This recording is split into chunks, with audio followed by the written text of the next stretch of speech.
Sanders. Get fun, in-depth coverage and analysis from the latest in professional wrestling in AEW, WWE, NWA, Impact Wrestling, or the world of entertainment. From hit TV shows to your favorite sports like the NBA or NFL. All things music, movies, and beyond, while trying to make sense of this crazy world we live in.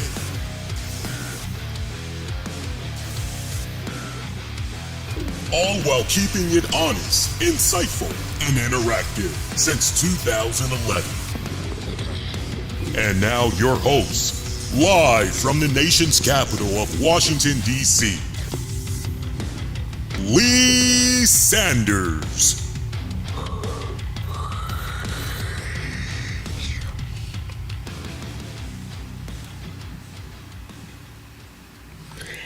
What's going on, everybody? You're checking out episode number 1052 of the RCWR show for this Wednesday night of September 20th, 2023. I cannot believe that September, which feels to me like it just began literally last week, just 7 days ago. This month is almost over. And practically, we're already in fall. That's already been announced as of this past week. We're already officially into fall, but winter is literally around the corner as far as frigid temperatures go. I'm having a hard time believing that time is just flying by. I tell you, I hope you guys doing all right. This is your double dose because for those of you that might have been around earlier this afternoon, I did do a show for about 90 minutes. We really didn't make it be a full-blown traditional Raw recap like we normally do when we come on Monday nights, because after all, that was on Monday and we kind of talked a little bit about it earlier today. So that was more of the traditional going all over the place. This one that we're doing right now is definitely more AEW oriented and all that, because we're just minutes removed from their Grand Slam edition of Dynamite. 2 hours worth of overall pretty solid programming. Look, for those of you that saw it, I definitely want to know what you thought about tonight's AEW Dynamite Grand Slam. So sound off. I've got a poll up on X, formerly known as Twitter, at the RCWR show. You can vote over there. You can also vote on our interactive poll on youtube.com/the RCWR show and vote that way. Shout out to Scott. Scott is apparently claiming, I don't know if this is true, but apparently Scott via X is claiming that the 5-year-old kid that popped up in the MJF backstage skit, which was a hilarious skit. It was definitely, look, I will admit, it was full of such corn, but it was funny at the same time. To be oddball corn and funny at the same time, you got to have a really quirky type of personality to appreciate what they had tried to do. But they tried to emulate the infamous Bret Hart walking in the hallways of a stadium. He's getting ready to go out for his match, and you got the little kid with the dark brown hair. Bret! Go get him, Brad! Well, they did their own spoof of that, did AEW, with a blonde-haired, short-haired kid.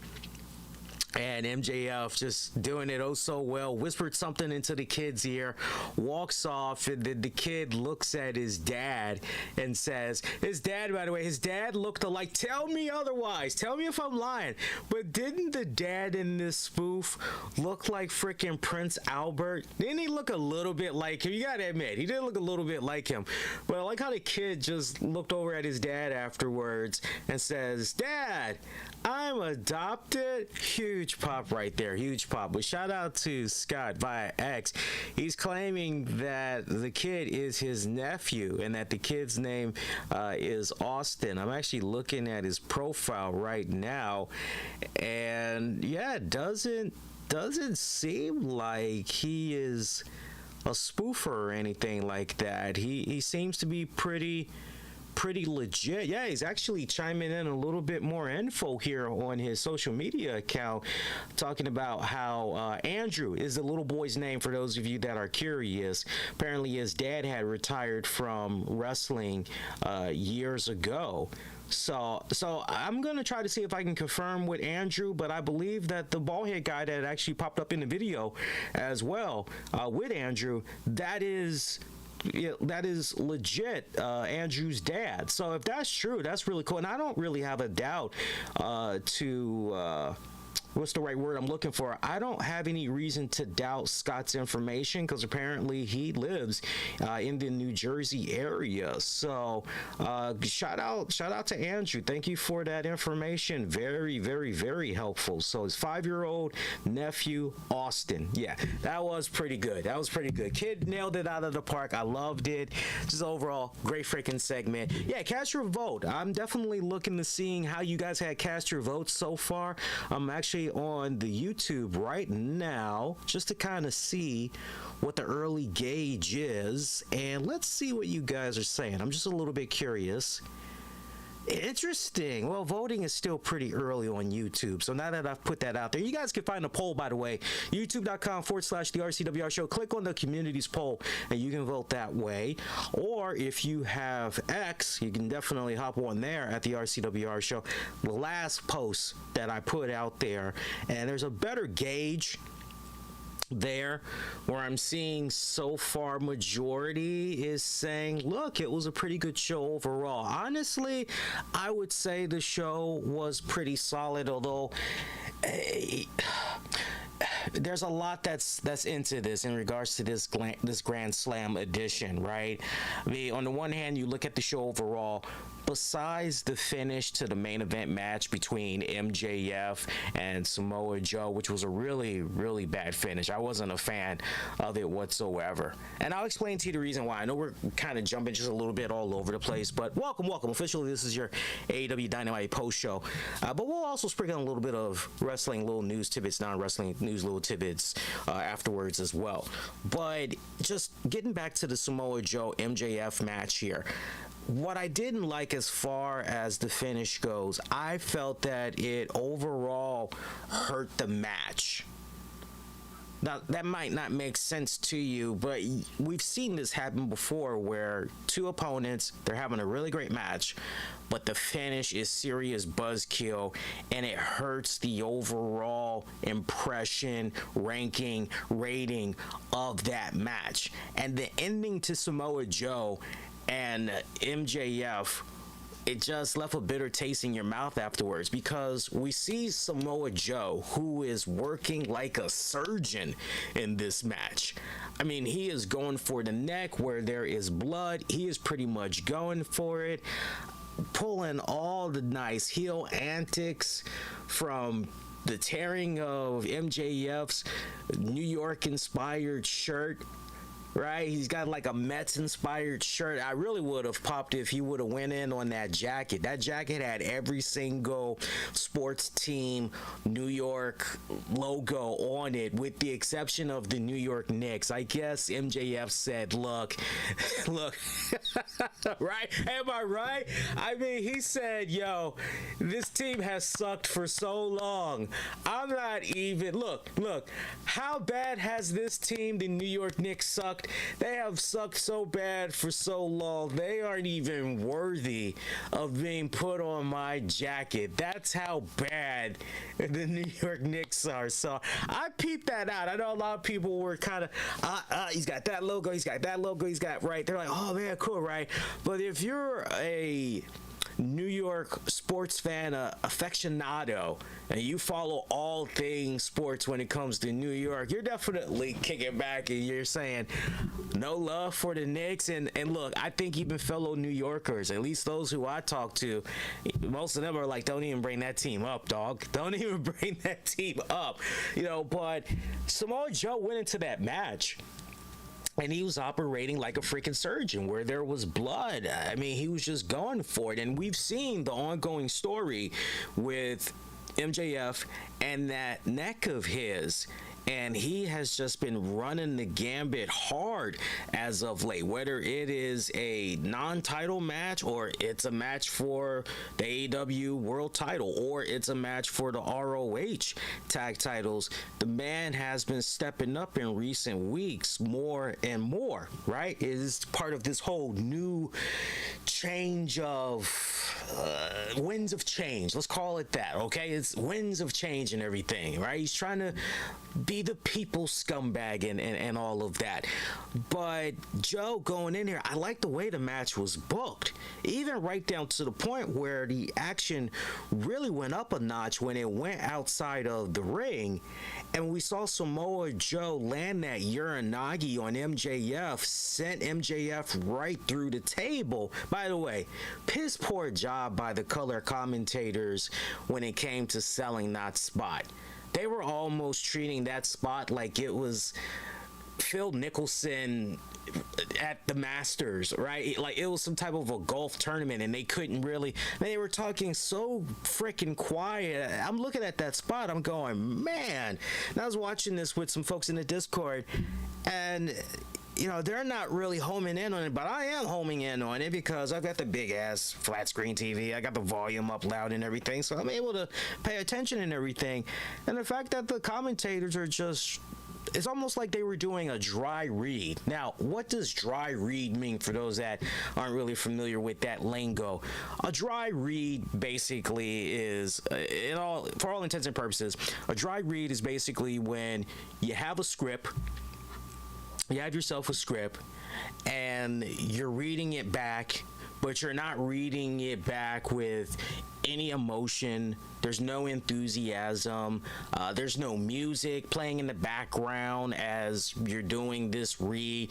It is just a straight read. So you can be saying, Doritos is on sale right now at 7-Eleven, 2 for $6.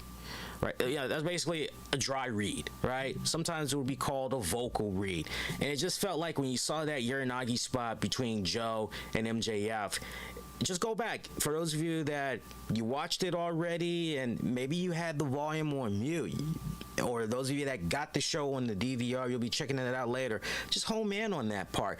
And you'll agree with me, there were several, that was one of many moments during that main event match where the commentators, what you were seeing wasn't matching up to what was being laid out on commentary. If there would have been more enthusiasm, if there would have been more sense of urgency, excitement and all that at a lot of those spots, I definitely think that would have helped out a lot more, all things considered and everything. And of course, another factor that you had going on with this was, okay, is Kingdom maybe gonna get involved in this main event match, because they are definitely pro Roderick Strong. They want to see this guy thrive. They want to see him, right? So what's going on right there, as you kind of felt maybe there was a little bit of a divide and conquer game going on here, because we had Kingdom that was at the hospital attending Roderick Strong. Roderick apparently wanted for his best bud Adam Cole to be there. Adam did show up after all, but then after Kingdom had made their exit, they made their mark, and you know, okay man, we're gonna roll out, and so they left. We saw shortly after Cole rolled out as well. Roddy did not like that. By the way, it's the little attention to detail that I love, because that whole bed squeaking that Roderick Strong was in when he was trying to elevate the bed, and then he declined it, right? He was reclining back. I love that. I love those weird noises it was making. Dude, what the hell kind of bed? I've never ever been to a hospital, whether I was the one that was a patient overnight or whatever, or I was visiting a friend or a relative. I've never come across a bed at a hospital like that with that much noise. What the hell's been going on with that freaking bed, man? Seriously. So, you know, you're keeping all of that in mind, wondering, you know, what exactly was going to go down and everything. I thought the timing of MJF popping up, not MJF, but who was it? Adam Cole. Give me a second because my furry little daughter hears her mommy. Okay, calm your little butt down. She hears mommy. She wants her mommy. Hang on a second. Okay. You're gonna go. Go ahead. All right. So that takes care of her. But no, back to my train of thought.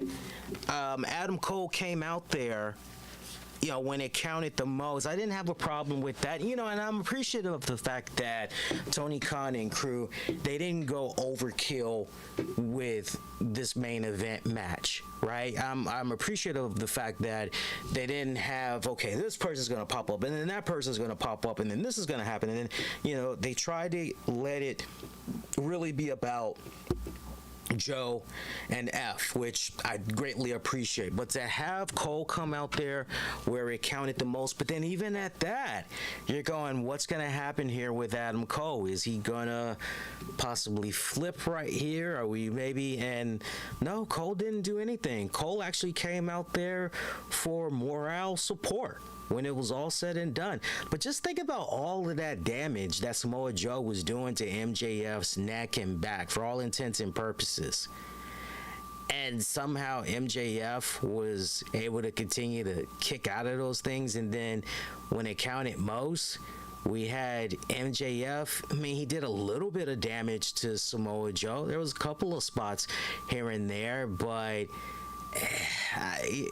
to basically say that it's weird, because you can look at it a couple of different ways. I think the overall way that most fans will look at this match, they'll go, yeah, I'm not really sure after all that stuff that went down with MJF physically. Okay, yeah, if he is going to somehow retain the championship and he's going to do so by cheating, okay, yeah, sure. All right, he's a scumbag. We get it. But it's got to be laid out just right. Now, did they lay it out just right for MJF? Yeah, I think they did, because final moments of that, we see the referee take a nasty bump and everything. This came after MJF had tried to pull out the Dynamite ring. Referee was able to intercept it before MJ was able to knock Samoa Joe with it. So in the process of all of that, Joe pretty much was able to kick MJF in the groin. This had set up, if I'm not mistaken, a muscle buster, and then somehow in that whole process, referee, he got taken out. Something was going on with his knee or whatever. And then from there, we had MJF unroll some of his wrist tape and pretty much took that to the neck of Samoa Joe. And that's essentially how he retained the championship. So the fact that we had MJF have to really stoop to those levels and everything to retain the championship, okay, I'm all right with that. But leading up to that, you got that beginning, you got that middle, and you got the end. And I'm a little bit, that middle part was just a little bit, but overall, good main event match. So MJF still the AEW World Heavyweight Champion. Where do we go from here? Now, before anybody even asks, for those of you that didn't watch the show, this is it. That's it. Between MJF and Samoa Joe, that's it. Because we actually saw the two of them shake hands. Something that I felt was uncharacteristic for Samoa Joe, because we have seen him many times when a situation's gone down where the shake of honor, and he's pretty much rejected that. And yet this was a rare occasion. But you understand this rare occasion, because this was basically about the veteran in Samoa Joe recognizing game when he sees it, recognizing a man when he sees it, right? Because you're following the arc. So for Joe to be humbled in defeat, you get that. But now the question becomes, all right, so what exactly is next here for MJF? Is it Adam Cole? Is Adam Cole right around the corner here, or are we maybe going to go in a different direction? I would love to see Christian and MJF personally. I think that would be a phenomenal program, man. Seriously, I think the two of them on the mics just going back and forth with each week, I think that would be pretty badass. But I'm just thinking about something that would just be, okay, entertaining. This will grab the viewers for a couple of weeks. That's something that I'm looking at right there. It's funny that I mentioned Christian because Rampage, which we'll talk about later on because we got the card, nice card preview for Rampage. I'm going to have my hands full. As many of you guys know, Fridays, I'm usually on the Full One Mania site and I'm providing live coverage and review for Rampage. And this Friday's Rampage, make sure your DVR is ready to go. Rampage is not going to be 1 hour. It's going to be 2 hours. 2 hours Rampage is going to be. So still coming on at the usual start time of 10 p.m. Eastern, but it's going to be for 2 hours. So usually those Friday nights, those hours go by so fast. So the fact that they're adding on a second hour because it's Grand Slam and everything, I think they're going to do just fine. I'm looking forward to it. Usually the Rampages, it's been pretty solid for the most part these past couple of weeks. So I'm looking forward to seeing what they got planned and everything. So that was the main event match. Again, we're just jumping around a little bit, right? We don't need to go into particular order of the show and all of that, just whatever comes to mind and everything. Let's talk Jon Moxley, because probably what was the biggest surprise out of tonight's episode of Dynamite Grand Slam edition is the fact that Jon Moxley is no longer the AEW Intercontinental Champion. You heard me right. I wish that was maybe some type of a typo. I wish it was some type of a fluke, but yeah, Jon Moxley is no longer the AEW Intercontinental Champion. He lost that bad boy to Rey Fenix, which was a good match in itself. I gotta say, it was a good match, but you didn't expect that to happen. And what was really so weird about that is the fact that when you went towards the end of the match, when Phoenix did his finisher, I don't know if it was a Blue Thunder Bomb or what, but something equivalent to that from what I remember. If you want to jog my memory, I am seeing what you guys are saying in the chat. You can just pop in real quick and let me know what was that finisher he did. But it was something similar along those lines. And when the referee went in for the count, clear as day, there should have been a 3 count, because you're literally watching the referee. He's going 1, 2, and then his hand comes down the third time to the canvas, and then there is like a 2-second delay from the referee, who then takes his hand and tries to sweep under the shoulder of Moxley to let him know, hey, you got to raise that bad boy up. You got to come up, right? We need a near fall right here. And somehow they being Phoenix and Moxley, were able to come back to a vertical base. Phoenix immediately did the same move on Moxley again, and then it was a 3 count. And so you're looking at that whole sequence of things, and the first thing that's coming into your mind is, number one, wait a minute. Ooh, that did not look good. Did Moxley legit hurt the back of his head there? Because when you go back and you watch that match, you're going, okay, either that first one was a zinger on him, but then you've got some that are saying, nah, man, he looked a little bit out of it before those 2 spots even went down. Something didn't quite look right with him and all that. As far as any updates go on Moxley, I am not seeing anything right now. I'm actually checking out Fightful, because I know usually they are, very quick to try to put out some information and everything. And there is nothing right now. The last thing that I'm seeing, and we're all collectively as a wrestling community, we're all in agreement at this point, but Fightful, they're like, hey, the finish to Moxley and Phoenix wasn't supposed to go that way. We're working to find out more, but unfortunately Moxley walked out on, but fortunately, make sure I stress that, fortunately, Moxley walked out on his own, which is the important part. So that's where we stand on that right now. I know that sucks, but look at the time of night that it is. things are pretty much unwinding for the night and all of that. We're not really going to know anything until, I would say, probably before 3 p.m. Eastern Thursday. That's when we'll know what's going on with Moxley. That's when we'll know, hey, in regards to that match, was Moxley supposed to retain? Was the finish always supposed to be Phoenix going over here? I'm sure we'll learn more information. I would imagine Meltzer, Alvarez, they'll be the first to put something out since they got that direct connection to AEW, but if you wanted to be more, okay, let's not try to sugarcoat it, and let's not make it try to seem like we're kissing up to this particular promotion.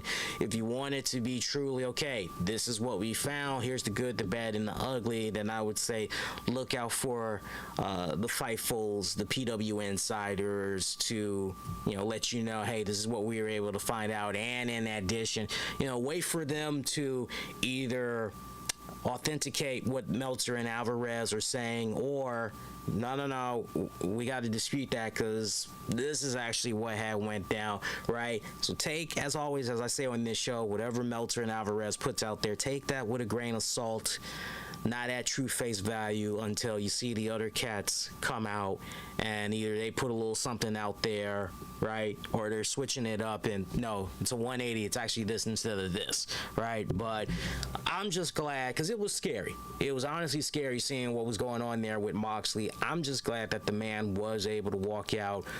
He had a little bit of help, but just the fact that he was able to walk out of there, I'm hoping that for all intents and purposes, it was nothing more than a really bad zinger and, maybe a little bit of a concussion. And as a result of that, he'll be out for a couple of weeks. And, look, the man's been running at it so damn hard. I appreciate what the guy has been doing and everything. But at this point, AEW's in a really good spot where, honestly, Moxley can just go on ahead and take a couple of weeks off, recharge his batteries a little bit, and honestly show up. You don't even need him for what is it, AEW's WrestleFest that's coming up first week of October. You don't need him for, just let him rest, bring him back afterwards and all that, right? So you got that's in the books. Great match, by the way. A big fan of Phoenix. And anytime I get to see him, usually I talk about him mostly on my Rampage reviews, and I've always, put the guy in over and everything. Constantly, I've always said, this guy definitely deserving of a singles run. Hell, you do it just right, this guy could definitely be in the main title picture and all that. So I'm very happy for the brother. I can't wait to see what he's going to be able to do as the new AEW Intercontinental Champion. I'm most curious to see, because this is a true stepping stone. This is a true moment for him in the realm of AEW. Now we're really going to be able to see, okay, I'm looking at this as an audition, right? That's the best way that I'm looking at this right now. I'm looking at this as an audition, and if he can, do what he needs to do to maintain the fans and make a big impression, a huge impression and all that, and take that game up to the next level. That wasn't the only title change that had went down on tonight's Dynamite Grand Slam edition. We also have a new Ring of Honor World Heavyweight Champion, as Claudio Castagnoli lost the title to Eddie Kingston, and that actually is what opened up tonight's Grand Slam edition of Dynamite. Great back and forth between both men. The crowd definitely helped, and I think that's largely in part because this is the backyard of Eddie Kingston's hometown and everything, so that elevated things much more. Fans really, this was a very, and right? But this was a very hot Eddie Kingston crowd. So to finally see him win the ROH World Heavyweight Championship, it's interesting because this could have went down very differently when you really stop and think about it, because Claudio Castagnoli could have retained, and then this could have gone to the next ROH pay-per-view. What's that? Final Battle? Whatever the next one is. This could have stretched out even more. But it did not. They went on ahead and just pulled the trigger right here and everything. And, you're looking at it on the one side, if you're a fan of the work of Eddie Kingston, you're going, hey, for him and his respected career, man, I'm really happy for this dude and everything that the man has gone through, all the personal demons that he's had to face, his ups, many downs. Hey, man, this is great that he was able to overcome all these odds and he's at a better place mentally, spiritually, and all that. And you're happy for him and everything, right? But then you're going to have those other wrestling fans that's going to go, okay, well, putting that to the side and everything, right? But this is supposed to be the ROH World Heavyweight Champion? This is the ROH World Heavyweight Champion? Are you freaking kidding me? You gotta be freaking kidding me. Like, seriously? Nobody else was available? Really? Right? And then I'm just picturing those people that are saying that right now. I can even see subs saying, that kid, Eddie Kingston, he's going places. He's going places. The 44, 45-year-old, he's going places. You got to watch that one. I can just see people saying that right now and everything. Look, as far as I'm concerned, I'm not 100% sold on Eddie Kingston as a long-term ROH World Champion. Plain and simple. If you were to tell me whatever the next ROH pay-per-view is, if it is Final Battle, great, but whatever the next one is, if you were to tell me that Eddie Kingston isn't even going to be able to get in a title defense, that he will lose it, I'm like, okay, all right, cool, right? But I'm not seeing him, if I were to make a bold prediction, I'm not seeing him still with the ROH championship 3 months from now. I'm not seeing that.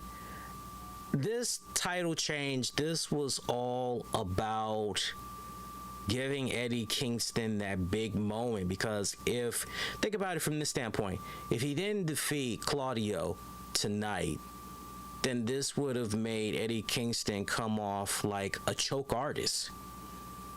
It would have made him come off like a choke artist. And he can win whatever championships that he wants to win from whatever other promotions, whether it's New Japan or AAA or whatever.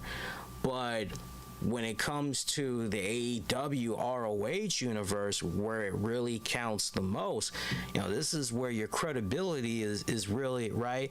So I kind of like the way they did this, but I'm most curious to see going forward how they're going to go about Eddie Kingston as the ROH champion. Because I'm just looking at that and I'm scratching my head. I'm going, okay, long term, no. Short term, especially if you can make this really exciting. Like the way I'm looking at this right now, I'll make a very fair comparison. I think it's a very, very fair comparison. And I'm not saying for the record that Eddie Kingston is on the caliber of these men that I'm getting ready to name. But when I look at the fact that Eddie Kingston at this stage of his career is the World Heavyweight Champion, I'm looking at this and I'm going, okay, short-term run, no problem. It is the equivalent to Mick Foley, Mankind, when he finally had got the WWF World Heavyweight Championship. It would be the equivalent to that, and that championship reign, it did not last that long. Or you want to go back, we did a really nice tribute for Terry Funk, and we all remember the circumstances in ECW that had led up to Terry Funk pulling a upsetter there, and shocking the entire wrestling community at that stage of the game, that late in the game of his career, becoming the ECW World Champion and all that. So I'm kind of taking certain elements from those two respected men who I have very high regards for. And here's the thing, Tony Khan and crew, they're in a very unique opportunity here where if they do it just right, as far as short term goes, they can make some beautiful magic happen with Eddie Kingston as the ROH champion. The real question is, will they be able to rise to that occasion? I'm not betting against them, but I would not be surprised if they come up just a tad bit short. We shall see, but that's where my headspace is at right now. So it's kind of one of those, prove me wrong, otherwise AEW, let's see what goes down, right? That's where my head is, though, on that one. Chris Jericho taking on Sammy Guevara one-on-one. Jericho picking up the win.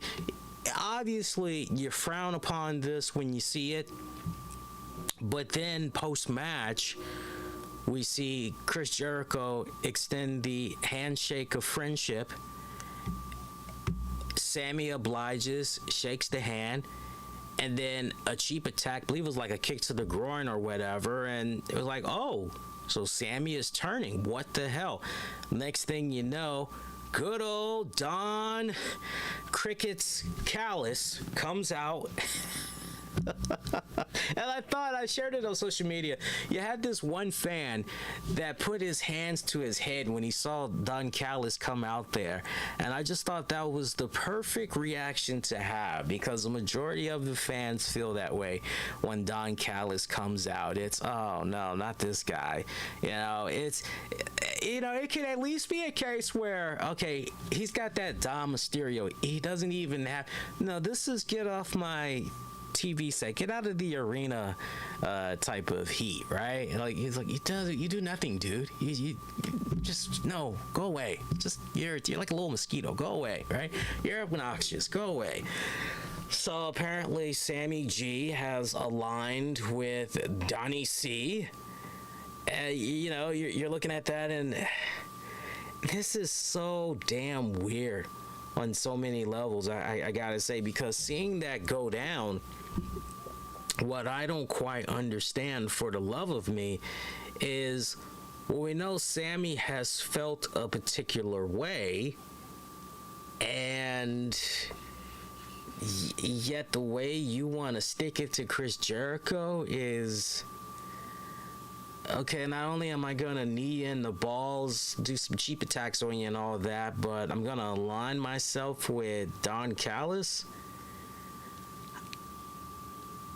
I don't understand this. I really, really don't understand this. I kind of agree with some of you guys that are out there that's basically saying, hey, how does this really help the whole point that, Jericho, he's not a follower. I don't get that. I don't get that.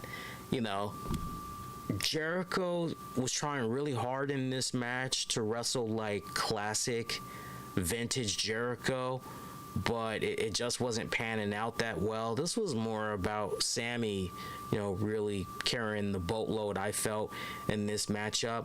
But it was definitely a good match. Really odd ending, too, by the way. That ending was very, very odd. But Don Callis and Sammy G,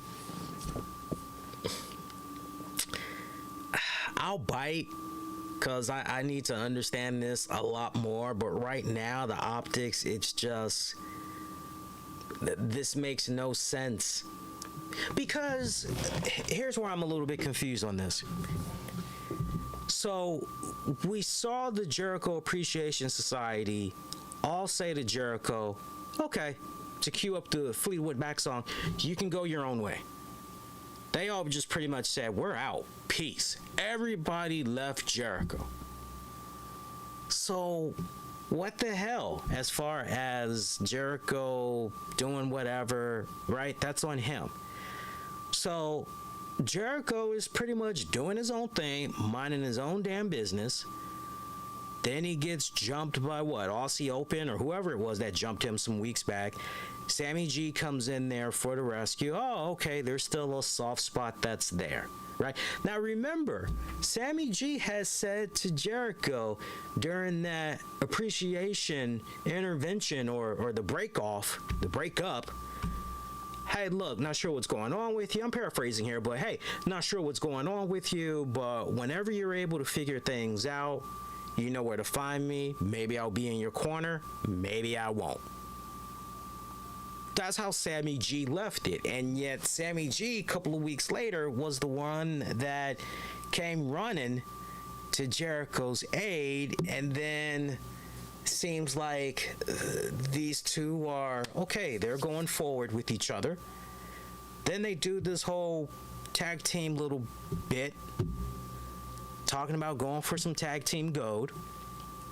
There's some type of animosity that's brewing between the two. Okay, let's work this out. Let's get this over and done with in a match. All right. They got it out of their system, and yet Sammy G is going to another level here. You know, you can understand where I'm feeling a little with the arc. It feels kind of bipolar. But at the same time, I'm curious where they're going with this.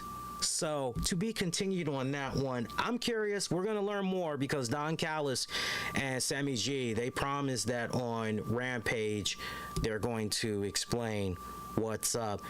As that should be good. That should be good.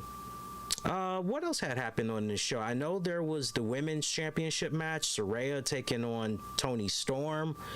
Toni Storm coming close a couple of times there and becoming the new AEW Women's Champion. I love that more and more fans are coming around on this new gimmick that she's doing. I really think she has struck gold here.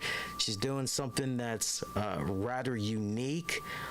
Especially personality-wise, just as far as flushing out a character. And because, you know, and I'll be honest, I got to be consistent, but at the same time, I'll give the devil its credit where it's due and everything. If you've listened to my show for at least a couple of years, I have always said, okay, in regards to Toni Storm, I don't get it. Can somebody explain Toni Storm to me? Because I'm looking at what's going on with her in the ring and everything, and yeah, her work is okay. Sure, it's all right, but you know, like, besides her having nice hips and a butt, right, besides stating the obvious, you know, what more is there? Because as far as the wrestling goes, it's just, you know, it's okay, it's not bad, but it's, you know, it's kind of average. Every time I would put that question out there, nobody had a rebuttal. Nobody had a rebuttal. I could ask any and everything else. I would get an answer or a comment to that. But when it came to Toni Storm over the years, I didn't get nada. Nobody said anything. Nobody came to her defense. Nobody came to her defense. So the fact that now, you know, all these years later and everything, and to think that, you know, one of the good things that happened from her leaving WWE and coming to AEW is the fact that she would finally be able to, you know, work on a in-ring persona. This 1920s 30 gimmick that she has going on, and she's really exaggerating that English accent and all that, and this whole throwing shoes at me. I'm loving it. I am freaking loving it. And not to mention, her wrestling game has gotten better as well. As far as I was concerned. But if you want to sum this match up in a nutshell, I mean, we had shoes thrown in there. We had an exposed turnbuckle. There was a kiss. There was a can of spray paint. There was a lot of shenanigans that was going on in the last half of this match and everything. And Outcasts within recent weeks, they've been just all over the place. You're kind of looking at this going, this is obviously going to be disbanding at some point. The only question is, you know, when, but we're seeing what's happening here and everything. I thought that for a singles match, a rare singles match too for Saraya, I thought she looked fairly decent here.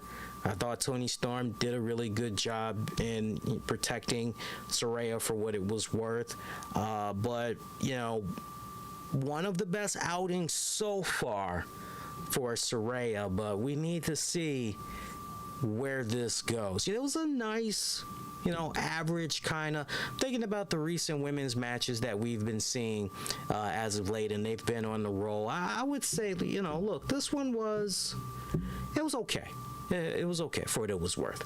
Trying to think if there was anything else. I think that's it. I think we covered everything. I'm just looking at the match card one more time here. Yeah, we went through all the matches for this week's Dynamite, and we did it in less than 45 minutes. We actually did pretty good. So, but yeah, we had the Rey Fenix, new Intercontinental Champion, get crowned. We had a new ROH World Champion get crowned. Didn't particularly care for the women's match, but other than that, this was actually a pretty... Didn't care for the finish to the main event match as well. But other than that, this was a pretty good AEW Dynamite Grand Slam edition, I would have to say. You really want to home in on the opener and the main event. Quite honestly, the next chapter of Sammy Guevara seems rather peculiar yet interesting at the same time. What's next for MJF now that Samoa Joe is in the rearview mirror here and all that? Phoenix, the new champ, where do we go from here with that? What's going on with Moxley? Hopefully we'll get some type of a Moxley update and everything. But a nice, good show. Had a nice, good fight feel for the event. I loved the production of the show as well. Some of the unique, fresh camera angles that they had took from the moment that the show opened up to, throughout the night. I thought that was pretty good as well. Now, ticket-wise, that's a different story. I don't know how many of you guys had saw some of that information that was floating around, but we did get some updates as far as what was going on with AEW tickets for Grand Slam and everything. And shout out to WrestleTix. They're on X. One of the last updates they had, which was from 3 days ago for Dynamite/Rampage taping, and Rampage taping is underway as we speak at the Arthur Ashe Stadium. Available tickets, again, this is from 3 days ago. Available tickets was 4,145. The current setup is 11,638, and tickets that they had distributed was 7,493. And then shout out to Jack Frost via Discord. He had shared some information that he came across via X, where we get a recap on basically tickets that were sold as far as seating goes for the past 3 Grand Slams. Check this out. AEW Grand Slam from 2021, 18,775. Grand Slam from 2022, that one was 13,321. Grand Slam for this calendar year, 5,818 as of now. And at the time when this was put out, this was like from 2 weeks. From 2 weeks ago. So you're looking at that. Now combine that with the information that I just gave you. Again, from 3 days ago, the available tickets, it was 4,145. Current setup, 11,638. Tickets distributed was 7,493. So the whole point that you need to be focusing on is the fact that these Grand Slams, as well as AEW venues overall, that they've continued to come back to, we're seeing the audience, the attendance, it's getting smaller and smaller and smaller. Shout out to my podcasting colleague, amigo, and Kevin Castle, who lives literally just down the street from the Arthur Ashe Stadium. He could walk to it from his house and he'd be there in like about 10 minutes. Okay. But he has it on good authority that as far as tickets being sold and the attendance, it's not really looking that good. He has somebody that actually works in there that's going to give him the full-on on how things really are and everything, as opposed to what's being put out there on social media and all that. So I can't wait to hear what, because his people that work actually for the Arthur Ashe Stadium, they can give him the straight up any stats that he wants and everything, since they're inside, deep like that, and all that. So I'm very curious to see, and hear, what was going on with the official numbers. I mean, from what I saw tonight, from the many camera angles that they had show, especially wide shots, it looked as though you had a really good number of people that were there in attendance. But we also know that AEW has been known to block off a lot of sections and everything. But this has been a trend that we have seen for the past couple of years now. I think it's one of those cases where, honestly, and this is not a knock to AEW, so I don't want the AEW purists to, take what I'm saying and, look at that as we're knocking. No, we're not knocking AEW.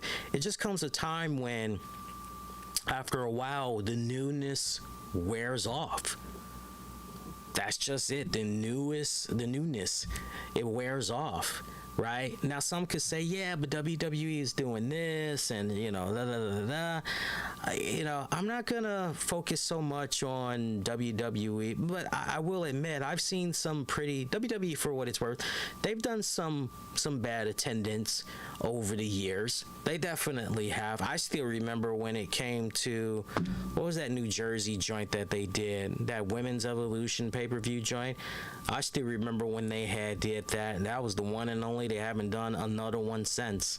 And I think financially, it costs so much to do, right? They wasted so much time, financial resources, that it just didn't justify putting that back into rotation again, right? And we haven't even heard of another one since. What first started off as, yeah, we'll see, eventually we got the truth right between the eyes as far as, look, it's just financially not feasible, right? So, but I think that newness is starting to wear off for AEW. It's kind of one of those, hey, there's a new kid on the block, right? It's no different than when a new restaurant opens up. Look, true story. I wasn't even going to go in this direction.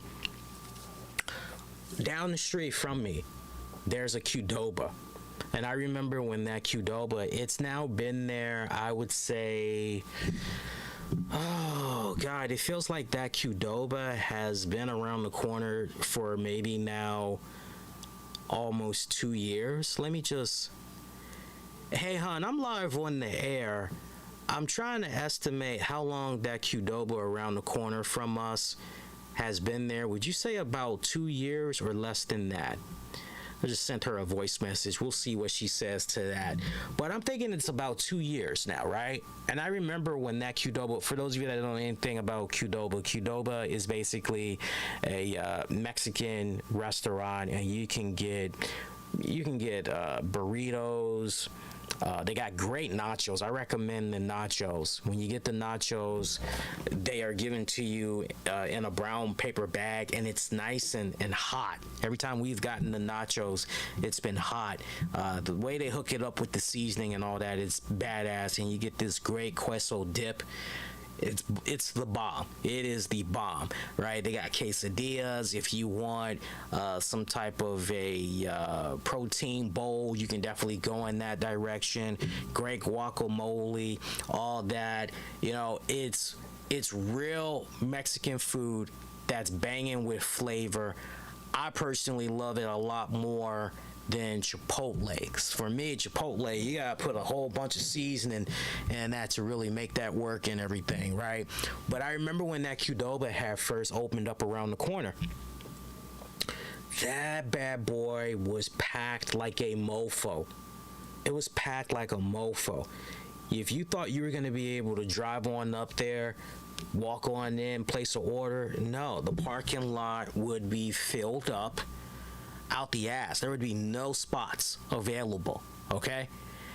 And so you was waiting a good minute just to be able to find a parking spot and then walk inside, but the lines were so long. You had people that were actually outside, out on the sidewalk, waiting to go in to the Qdoba, okay? So, okay, I'll just put in an order online.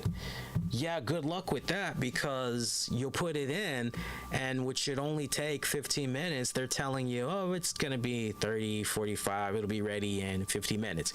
My point, it was jam-packed. Everybody wanted to see what was going on with this place, and then you had others that were, oh, hey, I love the food from those guys, let's go here. And so the attendance for Qdoba on a daily basis, it was just, and for a couple of months, it was just, right? But eventually, and now when it comes to Qdoba, now it's a case where, hey, there's so many parking spaces. Pick a spot, any spot. Yeah, you'll come inside and there's maybe about 2 or 3 people that's ahead of you. The newness, it's worn off, right? Now it's just an everyday norm. And I think that for the AEW / wrestling fans, okay, yeah, these guys, they've been around for a while now, and, yeah, and look, granted, some people may have legitimately, because of what happened with CM Punk, months leading up to CM Punk and his exit, Jade Cargill now making her exit, and just a lot of the shenanigans that's been reported on with AEW internally, that may have legit rubbed some fans the wrong way, and I can totally understand that. But I think just the whole newness of it, that whole thing, it's wearing off, honestly, to the point I can remember a time when AEW would come out here. I remember those first couple of years. Oh my God, over here in the DMV, AEW tickets was like the hardest thing to come across at, the actual retail value price. They were extremely hard to come across. And ultimately, you would have to go on eBay or whoever and pay 2, 3, 4, 5 times the amount for those AEW tickets and all of that. But it was one of those, it's kind of like equivalent to Qdoba, or there's a new band that you got to go out and see, and 'cause these guys, they're tearing it up, they're kicking ass, all that. And I remember some of my friends in my inner circle, that live out here in the DMV, oh man, I was able to score these tickets for AEW, man. Yeah, I can't wait to go. Da, da, da, da. And it's kind of one of those, once you've gone that one time, I don't know what it is, but once you've gone that one time, that's pretty much it. You're good to go. And to the point, I remember one of the venues that AEW had out here for, I believe it was for a Dynamite taping. I remember talking about it here on the show. I think it was at the Sports and Monument Arena or something like that. I believe the Mystics play at that arena whenever the WNBA is in action.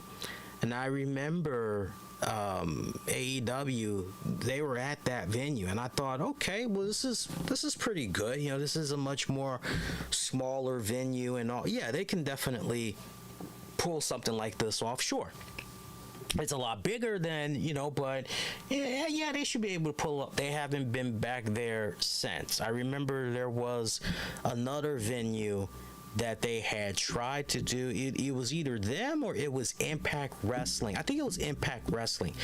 I'll know the name if I heard it, but it was somewhere just off of Southwest in DC. Very, very small, really, really small venue. I mean, you could probably get in there maybe about 600 people, give or take, right?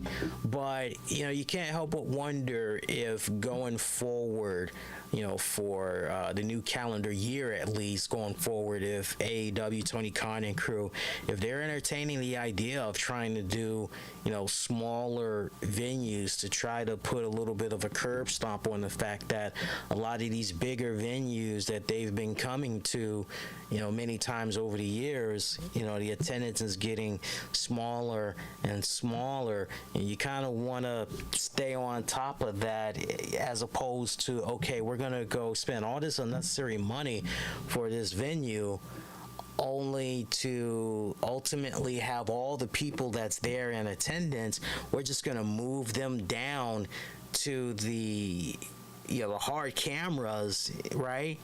And I love the fact that, and I've said this for years, and shout out to some of you guys that are actually doing this now, but I've always said for years, guys, if you're going to be going to these events, right, you've got a tablet, you've got a phone, you've got a laptop.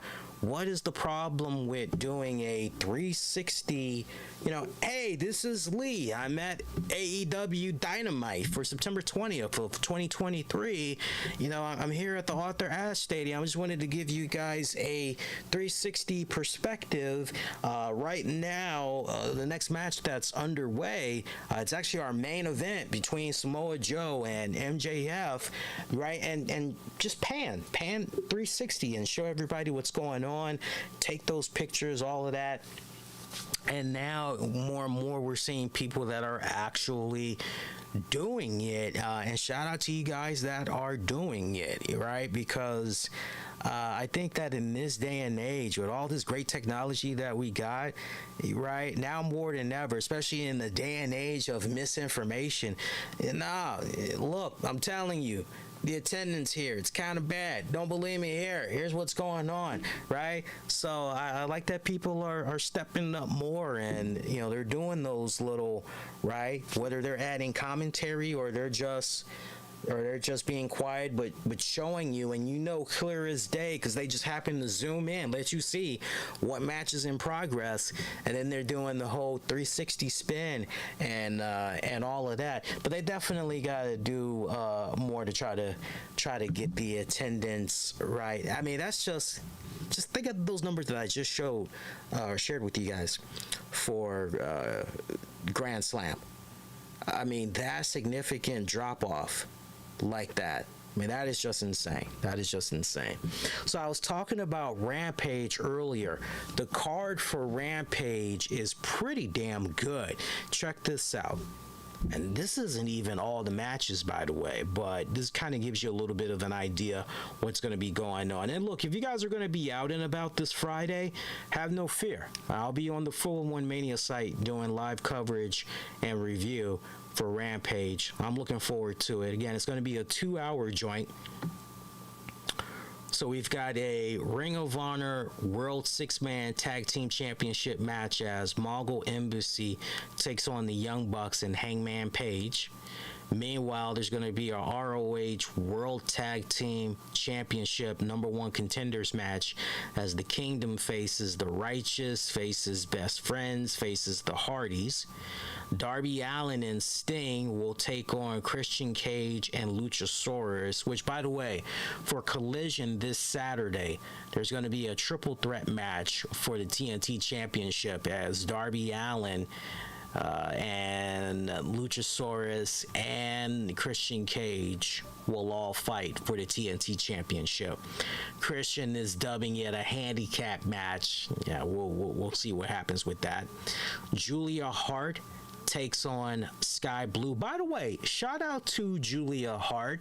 Her and her boo, Lee Johnson, they revealed that they are engaged. They are planning to get married.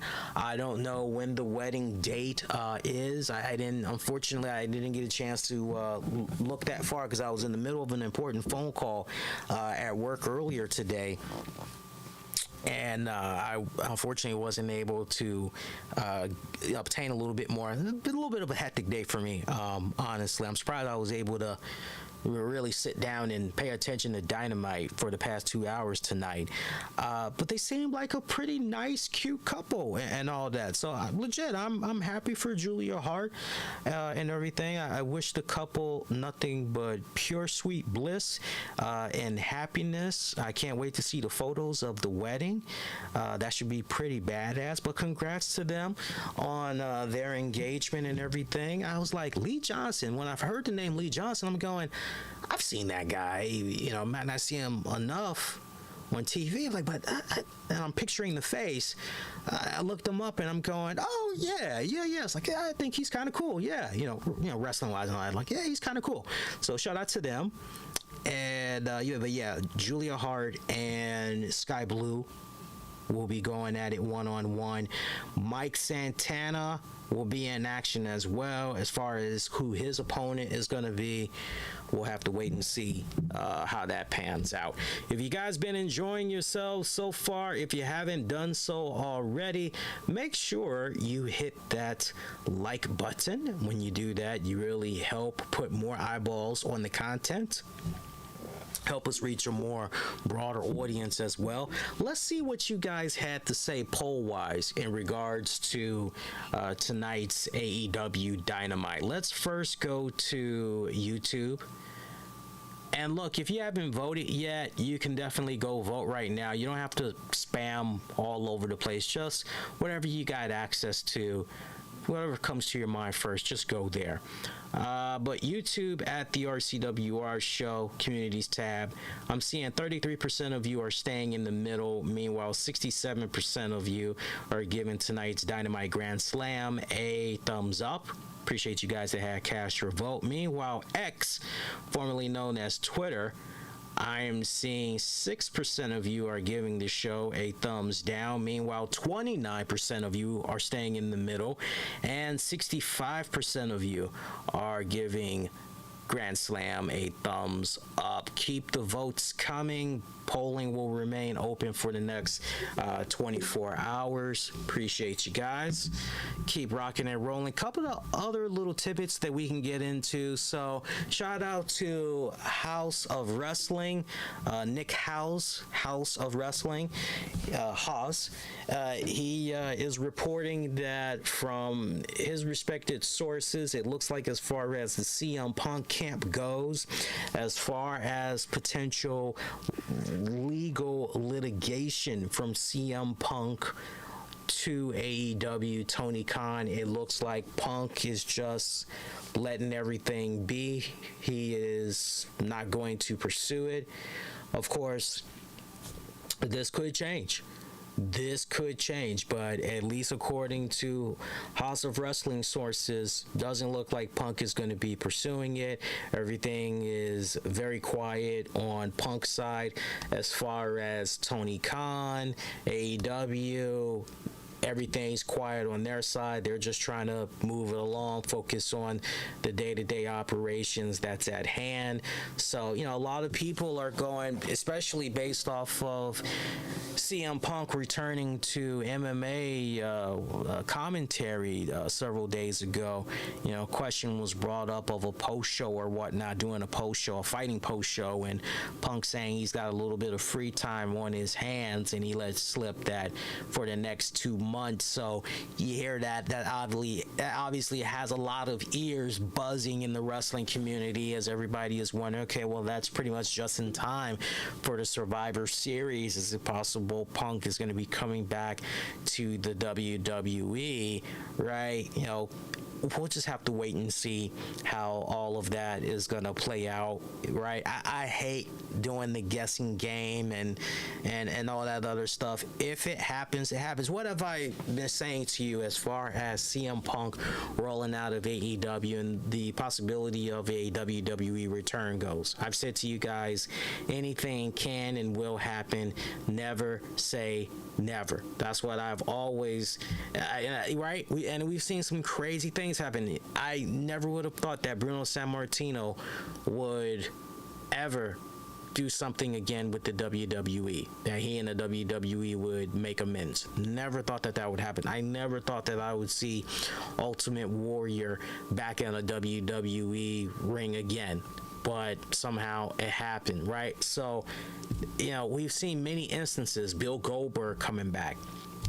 So I've always said to you guys, never say never, and this is definitely another one of those never say never. We'll just have to wait and see how everything pans out and everything, right? So, but that should be a good one. Now, I know that Kevin Nash recently took some more shots on LA Knight, and it was all over that adjective line, and I saw a lot of that stuff that Kevin Nash was saying, and I shouldn't even have to say this out loud. I really should not even have to say this, and I'm not going to go over the he said this and he said that, but because the information is out there already. You guys can easily just go online and you can hear Kevin Nash in his own words and everything. But the one thing that I want you guys to keep in mind when it comes to Kevin Nash and Sean Oliver and all that, they are very well aware of their analytics. They have brought it up more than once. They're checking out the engagements and all that stuff. Kevin Nash has been so quick to, hey, I'm ribbing, guys. I'm just having fun over here, right? He's gone that route and everything, right? So I feel that at this point, Kevin Nash and crew, hey man, look at what went down here as far as the engagements go with this last thing, right? First we were doing our thing on CM Punk. Oh, that ruffled some feathers. Now we're on LA Knight. Oh, we're ruffling feathers big time in regards to LA Knight. We're pissing a lot of people off. And look, man, it's podcasting engagement 101. If it's got the people talking, good, bad, indifferent, but if it's ultimately getting you the engagement, if it's getting you the likes, the dislikes, because even when people are disliking, it's so funny because people think that when they're hitting the dislike, be it on YouTube or whatever, they think that when they hit the dislike, they're doing harm to that video. But they're actually not. That overall is part of the engagement, and the YouTube analytics particularly, they're looking at that and they're going, wow, look at all of this engagement. There's a lot of people that are divided on this. We definitely need to push this out to the audience for them to check out. That's going to be on the first page as far as whatever that key search term is, that's being put in and everything. So while you think you're hurting that content creator and their videos, you're not, because it's still factoring into the overall engagement, watch time, all of that. So, and these are things that they are definitely paying attention to. And to a degree, it's being broken down to them as far as what's been working and what's not and all of that. So where there's basically blood, there's money, right? Follow the trail of the money, as they say and all that. So to hear all this stuff that's been happening with Nash and LA Knight, I think a lot of it is honestly just a work. Honestly, I believe that a lot of it is just a big old work, and Nash is doing what he's doing for the sole purpose of the engagements, of the clicks. That's exactly what he's doing. And they're playing the game well, and those that are criticizing Nash, and you're falling right into his respected hands for all intents and purposes. You're getting played. I can't believe I'm saying that, but you guys are getting freaking played.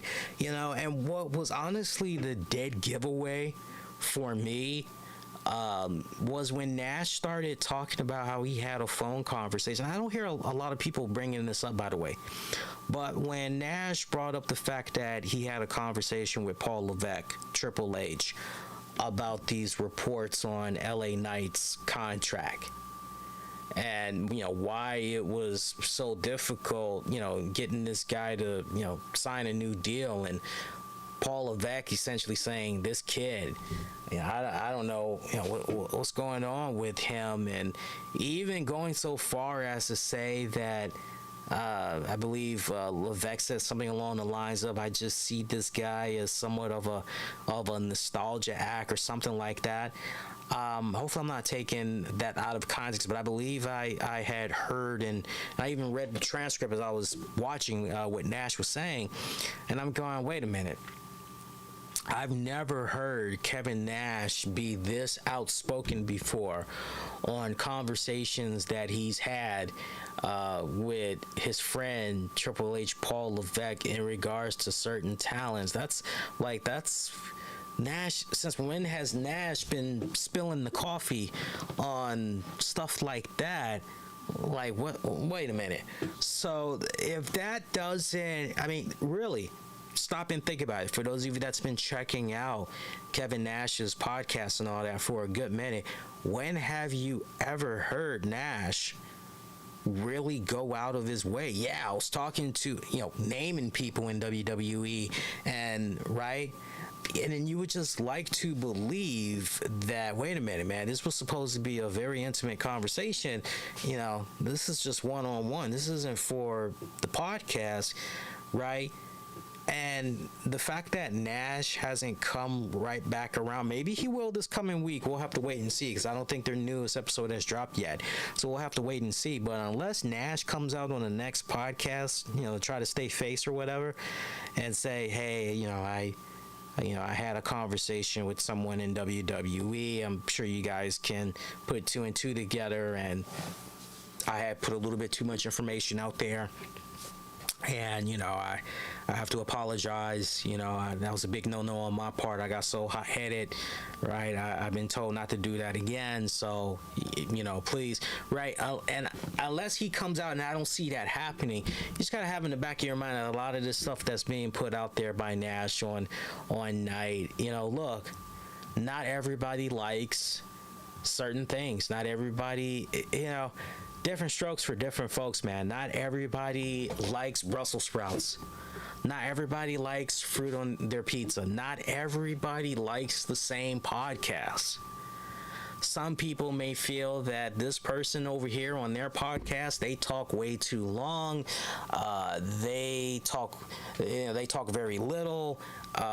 They have no energy. They've got no enthusiasm. And then, other people, man, this podcast puts out too much information, right? There's too much stuff that they're covering, or there's different strokes for different folks, right? So, I mean, it's one of those type of deals where at the end of the day, you as a wrestling community, you as wrestling fans, you all know what you like.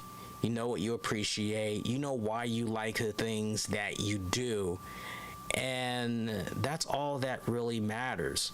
So what if the opinion of one person on what they like and don't like, so what if it's not in alignment to what you like? They're entitled to their opinion just as yours. It's so interesting because I was in class on Tuesday. I was in my story and concept class, and we're spending a quarter of the semester going through the Freytag story structure. Where basically there's the 5 stages, right? I won't bore you guys with, but you can all easily just research on that yourselves.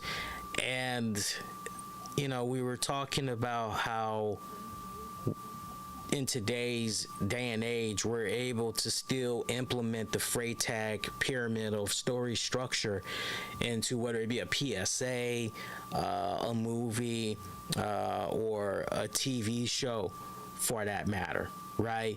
And we talk about, as part of it, okay, well, what's luring us? What do we find attractive about these characters that we're coming across and everything? What's that one element that we're able to hold on to as a viewer that has us attracted to? And as part of the presentation these past couple of weeks, but this one particular lecture that we had on Tuesday, we were shown 2 video packages. And it was on one of my favorite basketball players of all time, Michael Jeffrey Jordan. And in the first video, both videos were the same as far as Michael Jordan's narration. And y'all probably remember the video I'm talking about. It basically had Michael Jordan saying, he's not a role model, or, doesn't consider himself a role model. Every story has its humble beginning, something along those lines. And he's basically talking about putting in the hard work, doing the time, and, right, being dedicated. And in the first video, it relied mainly on sports highlights with him and his Bulls jersey, and he's doing all these great shots, driving the ball to the hole and all that, taking it to the paint, taking it to the hole and all that, scoring over his opponents and everything. It came off more like a sports package highlight reel in the first video, whereas the second video, you were able to see his jersey from high school. You're able to see a picture of him from high school, and then they showed his North Carolina jersey in the locker room that he had, the courts that he played on, the humble beginnings from his parents' house, and Mo, I tell you, when you were a kid growing up in the 70s or the 80s, heaven forbid you had to sleep on the sofa that had the plastic on it. Oh my God. But anyway, right, so you see all this, and at the end, we basically were asked, okay, which video got to you all more? Which could you, relate to more? And I was, nobody was speaking. So I kicked it off, and I said, I like the second one more, because the narration was the same, but it felt like the story was being driven more from a emotional context standpoint, because they implemented this, they implemented that, they implemented this, yada yada yada. And so a classmate of mine, she was like, no, I beg to differ. The first one was better because, it was showing us, what this guy is about as far as him on the basketball field and all that. And the other video, those edits were just horrible in the way that they were spliced in. Keep in mind, this is somebody that is probably, my God, this girl had been at least, I'm being respectful, it's a fellow classmate, right? But, she had to been at least, oh my God, she's probably at least 18, 19 years old. And I'm just thinking to myself, well, honey, that might be true, but not for nothing, but you also got to think about the technology that was around during the time in which, at that point, it was definitely state of the art, but they weren't pushing Adobe Premiere Pro and all that other stuff, way back when or whatever. But it was interesting hearing her try to defend why she liked the first one, and I came right back and I challenged that politely. I said I get that. I said, but and I said, I came down even harder on why the second video resonates more. And when it was all said and done, when it came time to vote, more people voted for the second video as opposed to the first video. And that peed her off, because she was still, even after everything was said and done and we were moving on with the class, she was still going on and on and on about why the first video, in her opinion, was bad, right? So opinions are gonna vary. It's the whole point that I'm making. There's no reason why, as a society, we gotta be all caught up on one person's opinion. Look, Nash doesn't like LA Knight. Well, all right. That's his prerogative. For whatever respective reason, if legit he does not like him, then that's on him. To the stuff that he was saying about CM Punk recently, I wouldn't touch him, put him right there on the mantle next to the Ultimate Warrior, and all that other stuff. What I just tell you guys about 20 minutes ago. Ultimate Warrior and WWE were able to work things out. So if Ultimate Warrior can freaking come back, right? Again, anything can and will happen. Never say never. Seriously, never say never. I did not get a chance to check out the new Netflix series Wrestlers. I was told that all the episodes are available to watch on Netflix. So my goal between now and the next time I join you guys on air will be to binge watch on all the episodes, check them out. I know that Holly Swag from Wild Women of Wrestling, I know she is part of, she did a WWE tryout apparently this week, and I'm happy to hear it. It always puts a smile on my face when I hear that there are people that I've seen from other promotions and all that. It's so weird because when I was watching Holly Swag and Wild Women of Wrestling, I'll be honest with you guys, I didn't particularly care for the gimmick because in Wild Women of Wrestling, it's her and her mom in real life. They're doing their thing as these two tow truck girls and everything, and I gotta be honest, I didn't particularly care for the gimmick. It's kind of one of those, what corn, right? But to hear that she was able to do her things and get a tryout, that's freaking badass. And then there's some names that reportedly are trying out at the Performance Center this week. Shout out to bodyslam.net for the names. Copeland Barbie, who is a collegiate wrestler. David Goldley, in addition to working AEW Dark, recently won a dark match at New Japan's All-Star Junior Festival. Jay Malachi, he made appearances in AEW and elsewhere. Jamie Stanley, he's done tag wrestling and refereeing for the NWA. Ray Jazz, who wrestled for MLW in addition to other indies. Hollywood Haley J, who we talked about, OVW, obviously, but also WOW Women of Wrestling. Kelsey Heather, a WOW talent who made appearances on AEW Dark earlier this year. There's another one right there. And again, this is kind of one of those cases where, like, if you're not checking out your wrestling, it's kind of one of those, so wait a minute here, who's who? I'm having a hard time, what's that, right? This is one of those, literally, you got to be on top of the names there. The list goes on. Valentini Rossi, who's worked with WOW and WWE in addition to multiple appearances on AEW's YouTube shows. I love that girl, Valentina Rossi. She has one smoking hot body. She's got a great face.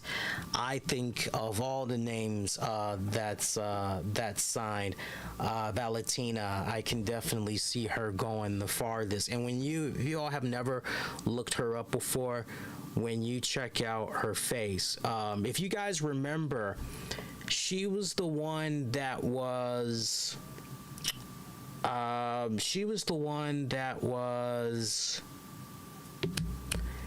believe Adriana Gambino, if I'm not mistaken. She was Adriana Gambino.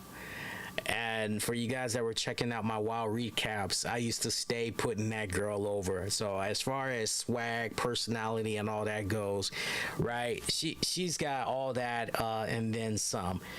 Maddie Rinkowski, featured in NWA, also wrestled for ROH. That's definitely another one that can go very far in the wrestling business. So there's some really good names that's been added on here. And Maddie, for those of you that you should know who Maddie is. She kind of almost looks like Deonna Purrazzo, just a little bit.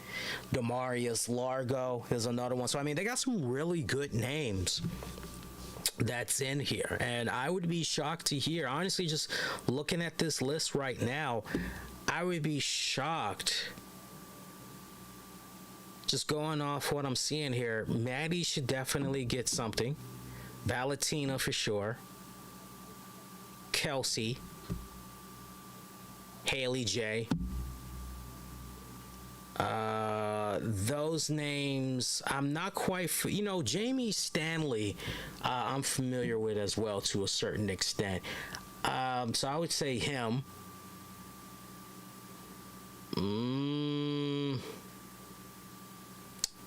I gotta research Copeland Barbie. But the other names that I mentioned, I would be shocked if they all were not given contracts. I'd be very shocked to hear that they did not get a contract. So we'll see how that, congrats to them, though, if they are going to be getting these. In the case of Haley J, she did her tryout. She did go on record and say that. I'm not sure what's going on with the other ones, but hopefully if they are going to be doing a tryout, hopefully they hit it out of the park and, try not to be nervous. Just go in there, try to treat it like a regular job interview and pretty much, go from there. There's rumors about Randy Orton and his imminent return. We've been hearing rumblings about that for a good minute now, but it kind of seems as though this go round, it's getting closer and closer. Something is possibly gonna actually materialize.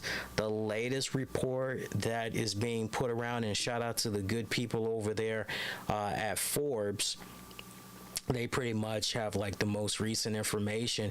We know Randy Orton has been out of action since May of this year. But apparently he was spotted at the WWE Performance Center this week. And WrestleOps, they were among the first to share a video footage. It was actually Randy Orton getting out of his car and heading to the Performance Center and all that. And then Bodyslam.net, they followed up saying that he's been at the Performance Center in order to train for a potential in-ring return. And they were able to confirm with their sources in Orlando that Orton has been training for his return at the Performance Center actually the past 3 weeks now. And that Orton's tour bus has been a weekly constant at the Performance Center in those past weeks. So it seems as though we're getting closer and closer. Honestly, at this point, as far as a Randy Orton return, if I were to make a bold prediction for you guys and all that, I would say at this point, and we're pretty much going into October. If you're not going to pull the trigger on Randy Orton by Survivor Series, you might as well just hold off until Royal Rumble, I personally say. Can you just picture that pop? That pop will be so goddamn when you get to the Royal Rumble. Seriously. So if you don't have Orton return, and obviously it depends on how Orton is feeling physically and all of that, right?